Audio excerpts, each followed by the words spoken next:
What if I told you that more than 2,000 seniors in their 60s reduced burning leg pain and stiffness in just a few weeks without injections or surgery? You don't believe me? These are real outcomes reported from a Tokyo-based clinical study, where targeted movement programs led to a reduction of sciatica-related pain by over 50% in older adults. The real breakthrough is not that relief happened, but that it came from restoring spinal movement instead of chasing pain in the leg. And this matters deeply because according to the National Institute of Neurological Disorders, up to 40% of seniors experience sciatica or nerve-related leg pain, with risk rising after 60. The encouraging news is that Japanese studies show gentle spinal movements can restore nerve space and function, and that's exactly what we will show you today. Welcome back to another episode of the Senior Health Podcast, where East meets West to help you stay strong, steady, and independent.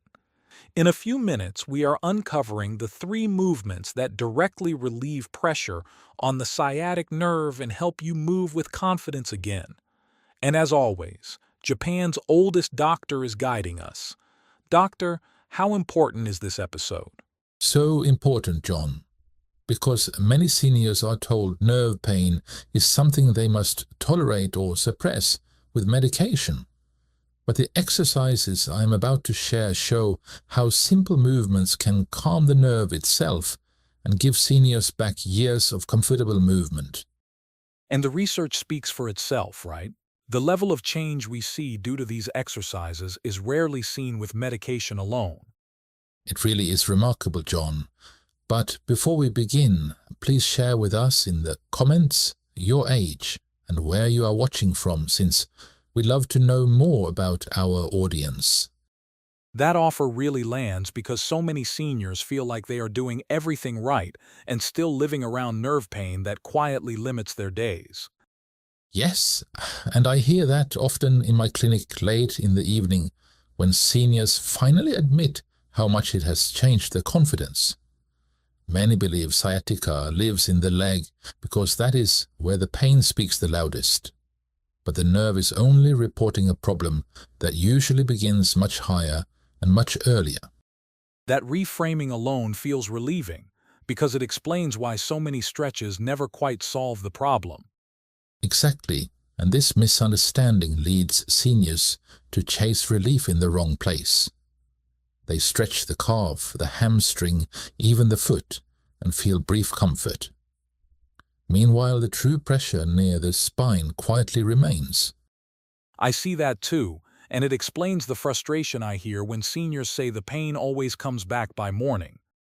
Yes, and there is another layer that often gets missed after 60.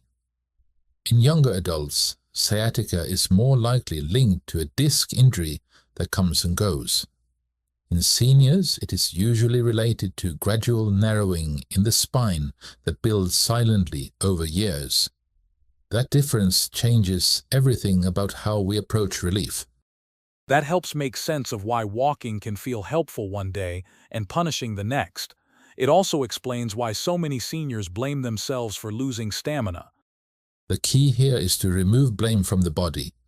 Aging spines adapt differently, and nerve space becomes more sensitive to posture and movement. This does not mean damage is inevitable. It means the strategy must match the biology of this stage of life. I appreciate that compassion because fear often keeps seniors frozen. When pain feels mysterious, it is hard to move with confidence. Of course, and fear tightens the body even more.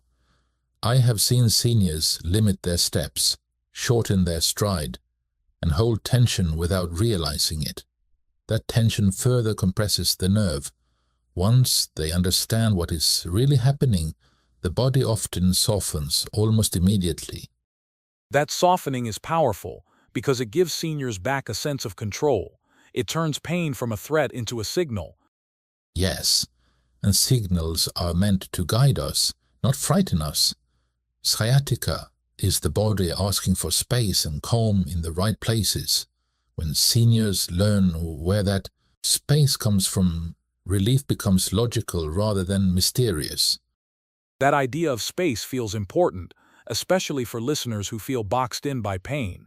It makes me wonder how quickly the body can feel that change once the right approach is used. Often much faster than seniors expect. Sometimes the first sign is not less pain, but a feeling of ease or warmth. That is the nerve realizing it is no longer being crowded. And when that happens, the body is ready to respond. That pause right there feels meaningful. When the body is ready, it feels like an opening. That's correct. Now I am curious how you help seniors experience that opening safely at home. When you think about everything you have seen over the years, what is the very first exercise or position you start with to help that relief begin? I usually begin by helping seniors feel relief before asking them to move at all. And the first step is choosing a calm, comfortable place where the body can fully rest. That sense of safety is what allows the spine to soften and the nerve to breathe again. That already sounds different from what most seniors expect when they hear the word exercise.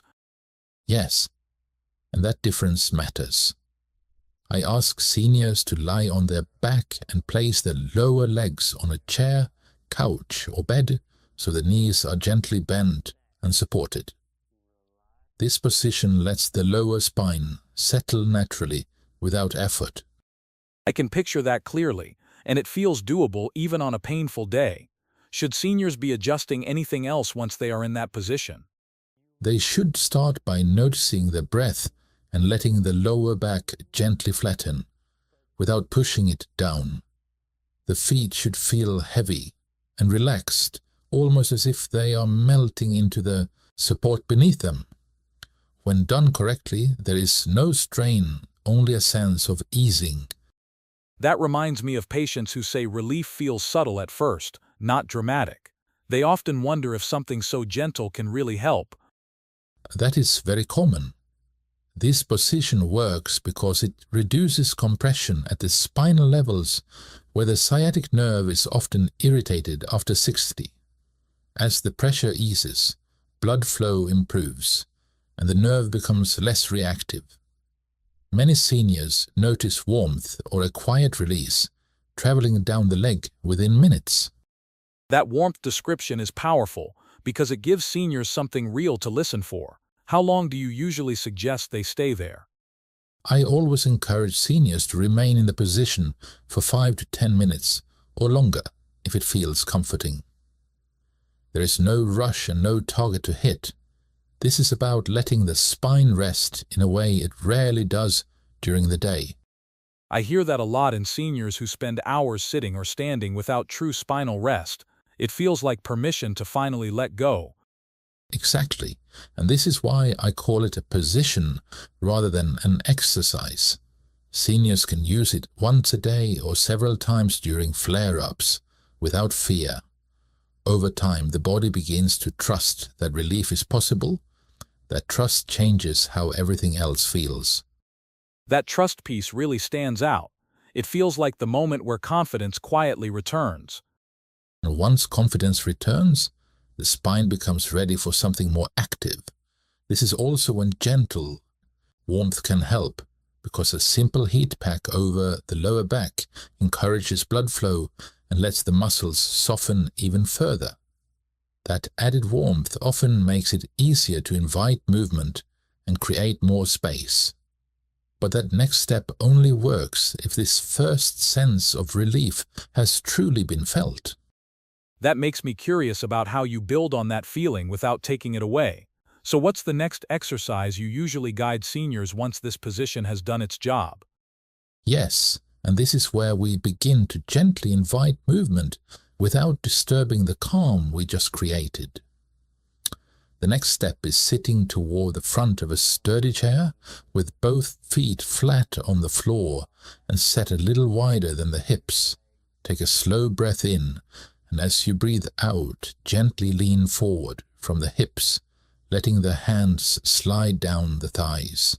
Stop as soon as the body feels a stretch or a sense of opening, then stay there for about 5 seconds. That pacing feels important because it removes the pressure to rush.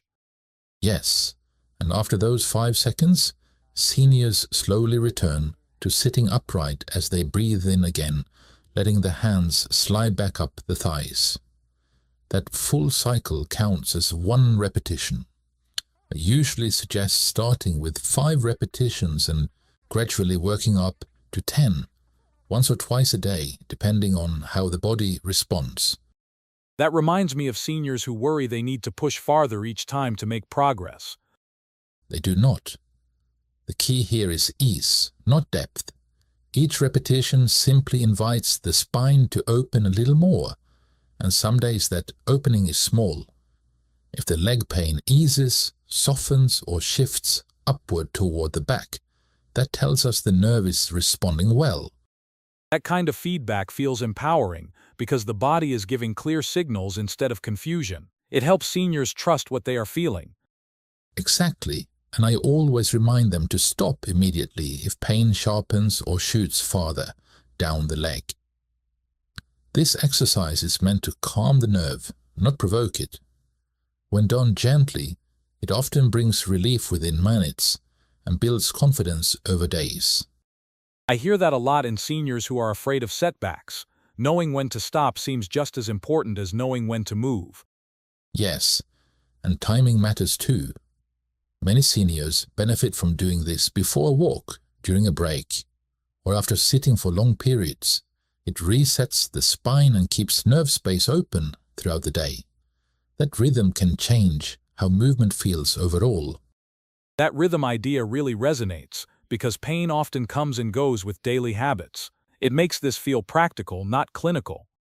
And once seniors understand that rhythm, they often ask how to adjust when flexibility is limited or when bending forward feels awkward. That is when we adapt the movement to the body, not the other way around. Those variations can make all the difference. That makes me curious about those adaptations, especially for seniors who feel stiff or unsteady. How do you help them get the same benefit without discomfort? Of course, and this is where we slow everything down even more. For seniors who feel stiff or unsteady, I often shift the movement to the floor or the bed, where the body feels fully supported. One gentle option is lying on the back and slowly bringing both knees toward the chest, only as far as feels comfortable. Holding that position for 15 to 20 seconds can create the same opening in the spine without any balance concerns. That feels like such a relief already. I can imagine seniors listening and realizing they do not have to sit or stand to get the benefit. Yes, and another variation I use is for seniors who still want to be on their hands and knees, but feel cautious. It's often called the child's pose, and they begin with the hands under the shoulders and knees under the hips. From there, they slowly sit the hips back toward the heels while keeping the head and neck relaxed. This position is held for about 20 seconds and repeated 2 or 3 times. It gently opens the lower back while keeping everything stable and grounded. That sounds like a movement that meets seniors where they are, not where they think they should be. Exactly, and that mindset is essential. I always remind seniors that comfort is the guide, not flexibility or range. These variations allow the spine to open without fear, which is often what the nervous system needs most at this stage. And once that fear softens, something important changes. The body becomes ready, not just to open, but to support itself again. That pause feels meaningful because support really does sound like the missing piece. When relief has started and the spine feels calmer, what is the next exercise you usually guide seniors into to build stability without letting that tension return? Yes, and once the spine has opened a little, the next step is to help it stay open. That is where gentle core stability matters, especially for seniors who feel like their back gives up as soon as they stand. This third exercise builds support without strain. That makes sense because relief is wonderful, but it is the staying power that changes a senior's whole day. and it also feels less intimidating when you say stability instead of strength. Start by lying on your back with your knees bent and your feet flat on the floor or on the bed. Place your hands lightly on your thighs and take a slow breath in. As you breathe out, gently tighten the lower belly as if you are drawing the belly button slightly downward, and let the lower back feel a little flatter against the surface. That cue is helpful because seniors often overdo it and hold their breath. Exactly, and the movement should stay small. After you set that gentle abdominal tension, breathe out again and slowly lift your head and shoulders just a few inches, keeping the neck relaxed. Hold for 1 second at the top, then lower back down as you breathe it in. That feels approachable, like something seniors can do even if their back is sensitive. Yes, and I usually recommend 2 sets of 10 to 15 repetitions, resting about 30 seconds between sets. If the neck feels strained, seniors can place their hands lightly behind the head for support without pulling. And if lifting the shoulders feels too difficult, they can do a smaller version by lifting only the head slightly and focusing on the gentle belly tightening. That reminds me of seniors who are surprised that small movements can change their pain pattern. They often feel proud because they finally found something they can actually stick with. That pride is part of healing. This exercise teaches the body that the spine is supported from within, so it does not have to brace and tighten all day. And once seniors have that support, they often notice they can stand and walk with less guarding. But there is one trap that can undo all of this, even when the exercises are perfect. That really grabs me because I see seniors work hard and still get stuck. What is the most common trap or mistakes you see that quietly brings the pain right back? I see a few common mistakes again and again, all coming from good intentions. And the first one is forcing a perfectly upright posture all day, which keeps the lower spine stiff and slowly narrows the space the nerve needs. Another is pushing too hard with walking, believing longer is always better, when long, uninterrupted walks can quietly irritate the nerve again. And the third is resisting support like a cane, walker, or even a shopping cart, when in reality that support reduces spinal load and gives the nerve a chance to calm down. I hear that a lot in seniors who feel proud of staying active but frustrated by setbacks. Exactly, and none of these mistakes mean seniors are doing anything wrong. They simply show the body needs a gentler strategy now. When posture relaxes, walking is paced, and support is used without guilt, pain often softens and movement feels easier again. That really stays with me. It feels like the moment where effort turns into understanding. How do you help seniors carry that mindset with them after the episode ends, especially on the hard days? I remind seniors that understanding itself is progress, even on difficult days. When pain returns, it is not failure. It is simply the body asking for patience and gentleness again. That really grounds this whole conversation for me. Now, if you are still listening, leave us with a comment where you are watching from, like the episode, and subscribe to the channel. Oh, and watch this next video right now. Yes, please. We've picked this one especially for you.